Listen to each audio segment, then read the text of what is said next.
Sabe quando um nome, só de ser dito, já evoca toda uma atmosfera? Poucos na literatura têm esse poder como Franz Kafka. Hoje, a gente vai mergulhar fundo para entender o homem, o método e o mito por trás desse universo que, de tão estranho, às vezes parece até familiar demais. Pensa naquela vez em que foi preciso enfrentar uma situação completamente absurda, lutar contra regras que ninguém sabia explicar. Aquela sensação de impotência, de estar num labirinto sem lógica.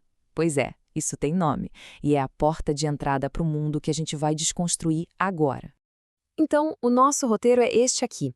Primeiro, vamos decifrar o que realmente significa kafkiano. Depois, a gente conhece o homem por trás do mito, lá de Praga. Aí partimos para o seu método revolucionário de contar histórias, o tal do narrador ignorante, e como isso cria o realismo do absurdo. E por fim, a gente tenta entender por que Kafka continua tão relevante hoje em dia.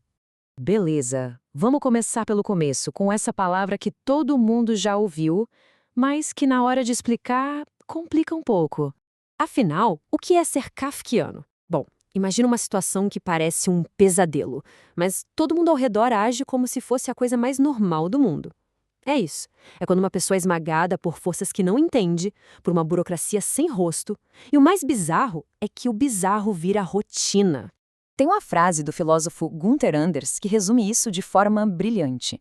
O espantoso, em Kafka, é que o espantoso não espanta ninguém. Ou seja, o verdadeiro terror não é a situação absurda em si, mas a calma, a naturalidade com que todos aceitam o absurdo. Ok, mas da onde veio essa visão de mundo tão, digamos, particular? Para entender a obra, a gente precisa olhar para quem a criou. Quem era o homem que enxergava as coisas desse jeito? Esse aí é o cara, Franz Kafka. Pensa só na confusão de identidade. Ele era judeu, escrevia em alemão, mas morava em Praga, uma cidade onde se falava tcheco, e tudo isso dentro do Império Austro-Húngaro. Essa identidade toda fragmentada já era por si só o começo de sua obra. E a vida dele, olhando de fora, parecia bem comum. Se formou em direito, arrumou um emprego numa seguradora, mas por baixo dessa superfície, a saúde ia mal. Foi diagnosticado com tuberculose e morreu um pouco antes de fazer 41 anos. Uma vida cheia de conflitos silenciosos. E claro que essas batalhas pessoais foram parar na sua literatura. Tinha a sombra do pai autoritário que nunca valorizou sua escrita, tinha o trabalho exaustivo no Instituto de Seguros onde ele via pessoas virarem números em processos. Tudo isso fez se sentir tão inseguro que ele pediu para o melhor amigo Max Brod queimar tudo o que ele escreveu. Ah, e uma curiosidade no meio dessa angústia toda. Dizem que ele era um dos homens mais elegantes de Praga. O genial é que Kafka não guardou essa angústia só para ele. Ele a transformou em um método, uma técnica literária. Ele não só escreveu sobre se sentir perdido, ele inventou um jeito de fazer a gente se sentir perdido junto. Basicamente, ele quebrou as regras da época. Ele criou um tipo de narrador que era perfeito para descrever o mundo alienado que ele via. A questão não era só contar uma história esquisita, mas inventar um jeito novo de estar dentro da esquisitice. E é aqui que a gente vê a genialidade dele. O narrador tradicional geralmente sabe de tudo, né? É quase um deus que vê a história de cima. O narrador do Kafka é o completo oposto. Ele não sabe de nada, ele é ignorante. Ele tá tão perdido quanto o personagem principal e, por tabela, a gente que lê também fica. E qual o efeito disso? É que a gente fica completamente preso na história. Não tem uma voz de fora para dar uma dica, para explicar a loucura. A gente sente o desespero do personagem na pele, porque não tem para onde correr. A única coisa que fica clara é o sentimento de estar perdido. Com essa técnica do narrador perdido, o Kafka consegue criar o que a crítica chama de realismo do absurdo. É um jeito de fazer o grotesco, o bizarro, parecer algo do dia a dia. O maior exemplo, claro, é a Metamorfose. Um cara, Gregor Samsa, acorda um dia transformado num inseto gigante. E a maior preocupação dele não é ser um inseto. É como ele vai fazer para chegar no trabalho.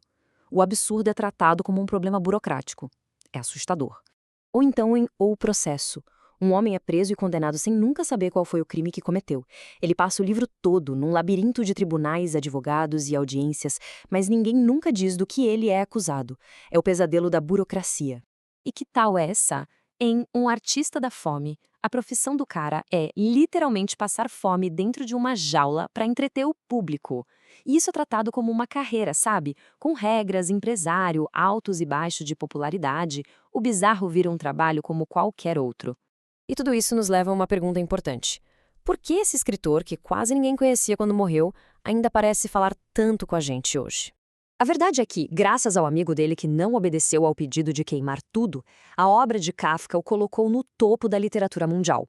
Hoje, ele é visto como um dos 3 grandes nomes da prosa do século XX, junto com Marcel Proust e James Joyce, justamente por ter reinventado o jeito de contar uma história.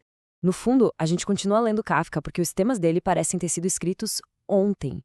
Ele meio que previu as nossas ansiedades. A crítica a uma burocracia que não tem rosto e controla nossas vidas, aquele sentimento de não pertencer a lugar nenhum, a angústia, tudo isso ainda conversa diretamente com a gente. E aí fica a reflexão. Num mundo governado por algoritmos que ninguém entende, por termos de serviço que ninguém lê e por uma burocracia que parece ter vontade própria, será que, no fim das contas, a gente não está todo mundo vivendo de um jeito ou de outro dentro de uma história do Kafka?